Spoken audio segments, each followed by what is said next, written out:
구독자 여러분, 식물의 꽃들이 싸움을 하고 있다는 이야기 들어보셨나요? 무슨 뚱딴지 같은 소리야? 라고 물으실지 모르겠지만 정말로 꽃들이 싸움을 하고 있는데요. 이들의 싸움은 실제로는 화투 이야기입니다. 화투는 한자어로 꽃 화자에 싸움 투자로 되어 있어 해석해보면 꽃들의 싸움이 되는 것입니다. 화투는 1월부터 12월까지 4장씩으로 이루어져 있어 48장의 꽃들로 이루어져 있는데 이들의 싸움 이야기 시작합니다. 식물 다큐 TV는 여러분들의 사랑으로 성장합니다.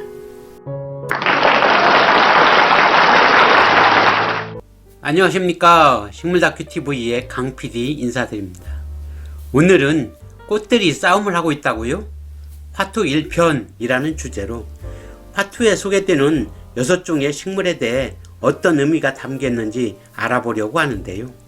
화투는 1월부터 12월까지 각각 다른 식물과 동물이 그려져 있는데 오늘은 1편 1월부터 6월까지로 1월은 소나무와 학, 2월은 매화와 꾀꼬리, 3월은 벚꽃과 보이지 않는 사람, 4월은 등나무와 두견새, 5월은 꽃창포와 목재 다리, 6월은 오란과 나비가 그려져 있습니다.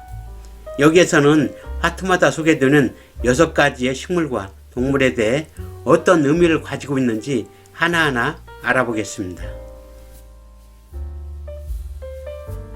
먼저 화투에 대해 알아보면 화투의 사전적 의미는 짝을 맞추어 끝수를 다투는 놀이용 딱지 또는 그것으로 행하는 오락이나 도박이라고 정의되어 있는데요.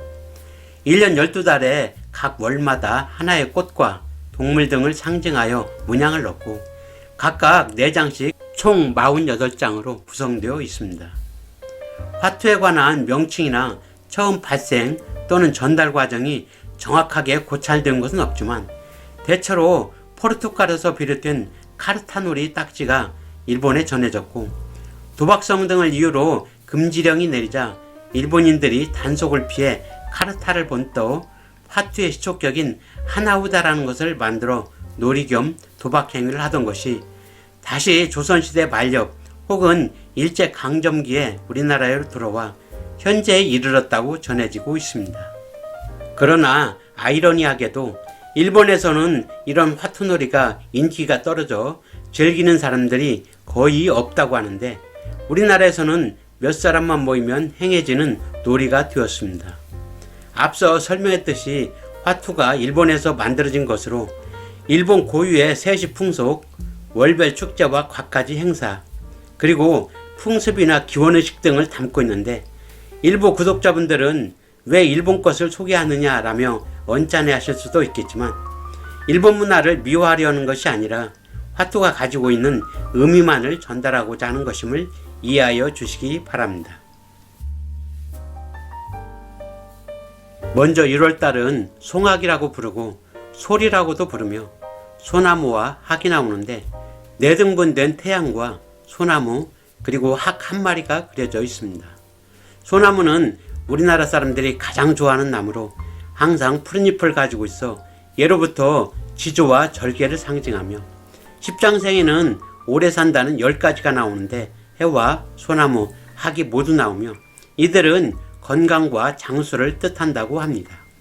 일본에서는 1월을 맞이하는 일본의 세시 풍속인 가도마츠 행사에 소나무가 등장하는데 1월 1일부터 일주일 동안 소나무를 현관 앞에다 장식해 두면서 조상신과 복을 맞아들이기 위한 풍습이라고 합니다. 2월은 매조라 부르는데 매주라고도 부르며 매화와 꾀꼬리 한 마리가 나옵니다.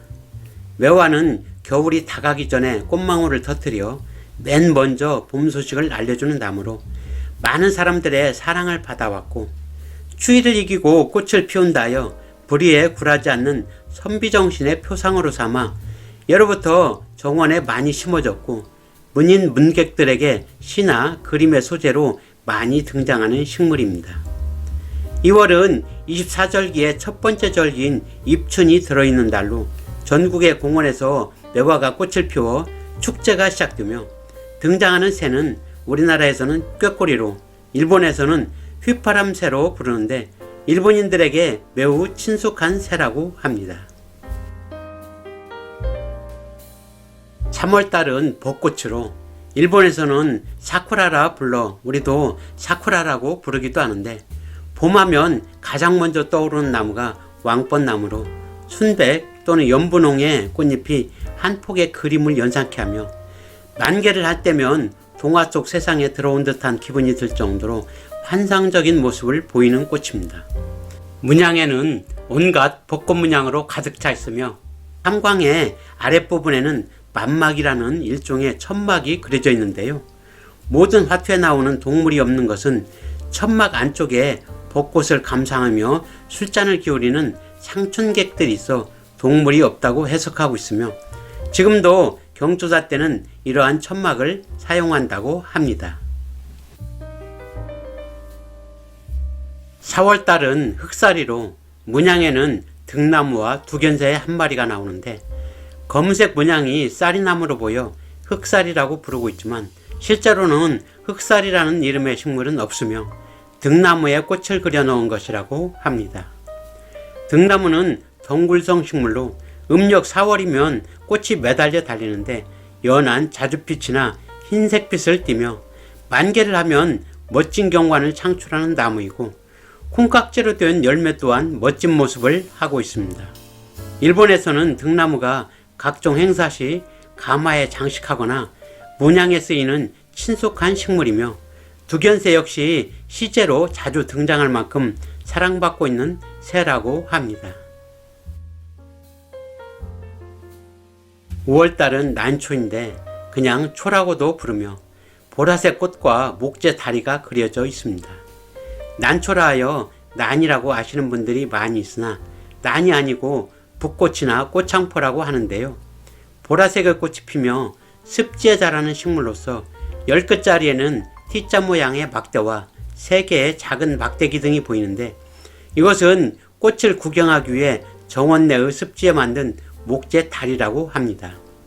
붓꽃은 건조한 토양에 살고 꽃창포는 연못가에 살고 있어 문양에서 보듯이 물이 있는 습지에 살고 있는 식물이기 때문에 붓꽃이 아닌 꽃창포가 맞다고 생각되며, 문양에 동물이 보이지 않는 것은 멀리서 아름다운 경관을 지켜보는 예쁜 여인의 모습을 생략했다고 합니다. 6월달은 모란으로 목단이라고도 부르며 문양은 모란꽃과 나비가 그려져 있습니다. 고귀한 이미지로 가문을 나타내는 문양으로 널리 사용되고 있으며, 꽃하면 모란꽃을 떠올릴 정도로 동양 사회에선 모란꽃을 꽃의 제왕이라고 부르고 있습니다. 일본은 모란과 나비를 함께 등장시키지만 우리나라에서는 모란과 나비를 함께 그리지 않는 게 오래된 관례인데요. 당태종이 신라의 선덕여왕에게 보낸 모란꽃의 그림에 나비가 없었다는 점을 보면 알 수 있으며, 이것은 혼자 사는 선덕여왕을 희롱한 것으로 모란에는 향기가 없어 나비가 없음을 빗댄 그림이라고 하는데, 실제로는 모란도 은은한 향기를 가지고 있습니다. 이상으로 꽃들이 싸움을 하고 있다고요? 화투 1편이라는 주제로 화투에 소개되는 식물 6종을 알아보았는데요. 조금 지나면 우리나라 최대의 명절 설이 돌아오는데, 가족들이 모여 화투놀이를 할 때 화투 그림에 나오는 식물들의 의미도 생각한다면 더욱 재미있는 놀이가 되지 않을까 생각해 보면서 오늘의 모든 영상을 마치겠습니다. 잠깐 꽃들의 싸움 2탄도 기대해 주시고요. 구독과 좋아요를 부탁드리면서 지금까지 식물다큐TV의 강PD였습니다. 감사합니다.